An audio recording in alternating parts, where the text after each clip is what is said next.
Hello everyone, मेरा नाम जुडित किरकिट्टा है और मैं हेल्थ केयर की वोकेशनल ट्रेनर हूँ।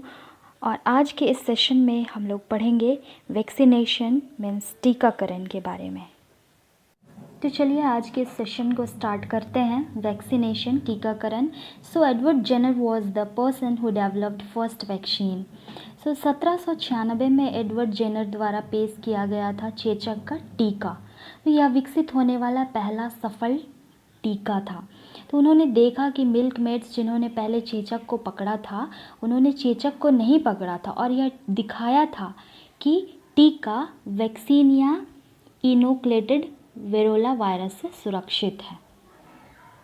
तो एडवर्ड जेनर फर्स्ट टाइम चेचक का टीका का इन्वेंशन किए थे। इसके बाद देखते हैं टीका है क्या।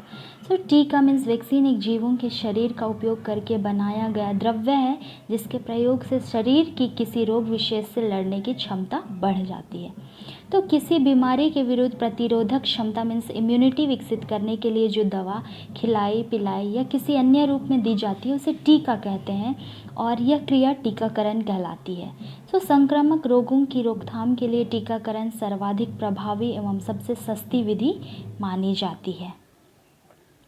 इसके बाद हम लोग देखेंगे टीके कैसे बनते हैं। तो पहला कदम होता है ऐसा ऑर्गेनिज्म तैयार करना जो एक खास बीमारी पैदा करता है, इसे पैथोजन कहते हैं। और पैथोजन एक वायरस या बैक्टीरियम होता है। वायरस और बैक्टीरिया लेबोरेटरी में बड़े पैमाने पर पैदा हो सकते हैं। इसके बाद पैथोजन में कुछ बदलाव किए जाते हैं ताकि यह पक्का हो सके कि यह स्वयं कोई बीमारी नहीं पैदा करेगा।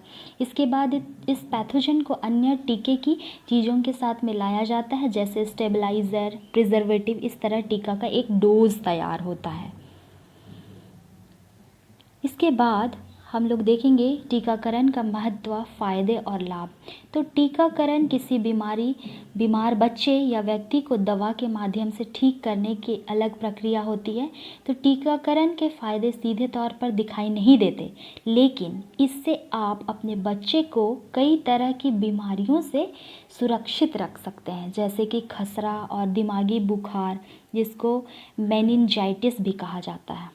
तो किसी भी बीमारी से बचाव के लिए टीकाकरण करवाना उसके इलाज करवाने के मुकाबले कम खर्चीला है। इसके बाद हम लोग देखेंगे टीकाकरण के द्वारा किन बीमारियों से सुरक्षा मिलती है। तो कई खतरनाक और घातक बीमारियों से बचाव के लिए टीकाकरण किया जाता है। और नवजात शिशु, बच्चे, किशोर और वयस्क आदि को उनकी आयु, जगह, जीवन शैली, यात्रा या स्वस्थ स्थितियों के आधार पर अलग अलग टीकाकरण की आवश्यकता होती है।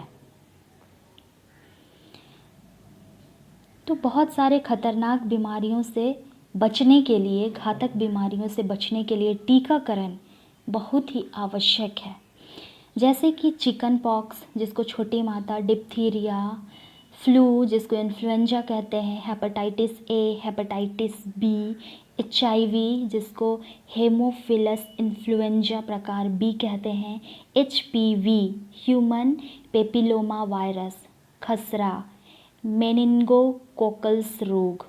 ये सब रोग से बचने के लिए हमें वैक्सीनेशन कराना बहुत ज़रूरी है। इसमें हम और भी रोगों को देखेंगे, जैसे कि गलसुआ जिसको मम्प्स कहते हैं, न्यूमोकोकल रोग, पोलियो, रोटा वायरस, रूबेला जिसको जर्मन खसरा भी कहते हैं, सिंगल्स, हर्पीस जोस्टर जिसे कहते हैं, टेटनस, काली खांसी हो गया। ये सारा रोग भी से बचने के लिए भी हमें वैक्सीनेशन या टीकाकरण की बहुत आवश्यकता होती है। स्पेशली बच्चों को इन रोगों से बचाने के लिए हम टीका देते हैं, टीकाकरण करवाते हैं। तो हम कुछ लिस्ट को देखेंगे, जैसे राष्ट्रीय टीकाकरण तालिका जो शिशुओं के लिए है उसको देखेंगे। जैसे जन्म से 24 घंटे के भीतर BCG का टीका या हेपेटाइटिस बी का टीका लगाया जाता है। 1.5 माह पर DPT का, 2.5 माह पर DPT2, 2.5 से 3 माह DPT-3, 6 से 12 माह तक खसरे का टीका। इस तरह हम इस तालिका को हम देख सकते हैं और इसे समझ सकते हैं। तो स्पेशली जो स्टूडेंट्स हैं वो इस तालिका को ध्यान से देखेंगे और अपने कॉपी में इसे बनाएंगे, चार्ट बनाएंगे और लिखेंगे। तो आज के सेशन में बस इतना ही। Thank you.